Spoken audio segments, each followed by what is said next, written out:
नमस्कार दोस्तों, यह मैटर 85 शब्द प्रति मिनट का है जो कि स्टार्ट होगा 5 सेकंड में। Ready start. सुप्रीम कोर्ट ने राजस्थान केस में इस तर्क को स्वीकार किया और अनुच्छेद 356 के प्रयोग को सही करार दिया। इसके बाद उसे दूसरी बड़ी चुनौती तब मिली जब बाबरी मस्जिद के गिराए जाने के बाद भारतीय जनता पार्टी बीजेपी द्वारा शासित सरकारों को बर्खास्त किया गया।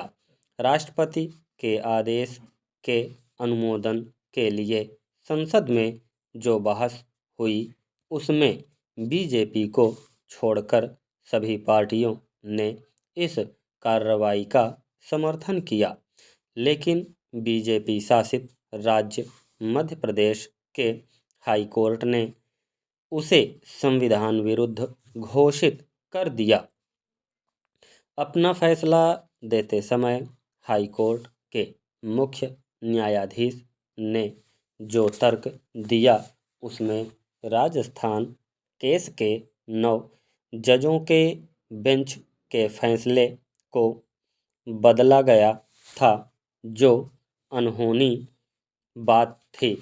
जहां राजस्थान केस के फैसले में कहा गया था कि राष्ट्रपति के आदेश को चुनौती नहीं दी जा सकती, वहीं हाई कोर्ट के फैसले में राष्ट्रपति के आदेश पर कई सवाल उठाए गए थे। मधु लिमये द्वारा इस फैसले की आलोचना किए जाने पर एक वकील ने उनके खिलाफ मानहानि का केस दायर कर दिया था। लिमये ने इसका स्वागत किया था, लेकिन इस केस को यह मानकर वापस ले लिया गया कि इसमें दम नहीं है।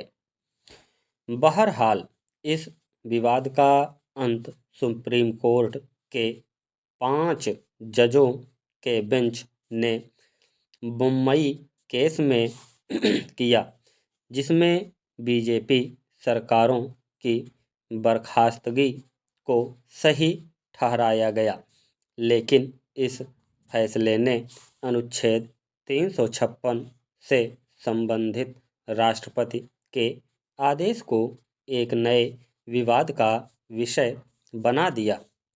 इसमें कहा गया कि न्यायालय राष्ट्रपति के आदेश से संबंधित परिस्थितियों की समीक्षा कर सकता है। वास्तव में कार्यपालिका और न्यायपालिका के बीच अधिकारों के लिए गोलकनाथ और केशवानंद भारती केसों से जो विवाद छिड़ा था, यह विवाद उसी का परिणाम था। यह विवाद मध्य प्रदेश हाई कोर्ट के फैसले से आगे बढ़ा और मुंबई केस के फैसले ने इस पर मोहर लगाई।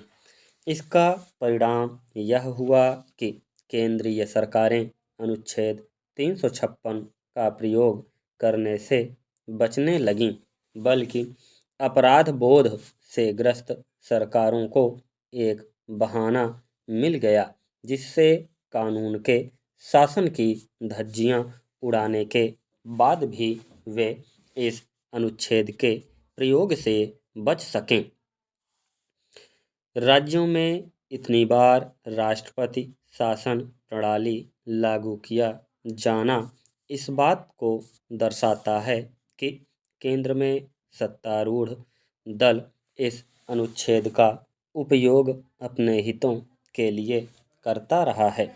विभिन्न दलों द्वारा समय समय पर इस अनुच्छेद का दुरुपयोग किया गया है और ऐसे अधिकांश अवसरों पर इसे निकालने की मांग भी विपक्षी पार्टियों द्वारा उठाई गई, परंतु उन्हीं विपक्षी पार्टियों के सत्तारूढ़ होने पर उनके द्वारा भी अनुच्छेद 356 का उसी प्रकार दुरुपयोग करना इस तथ्य को स्पष्ट करता है कि कोई भी दल अंतःस्थल से इस अनुच्छेद को हटाने के पक्ष में नहीं है।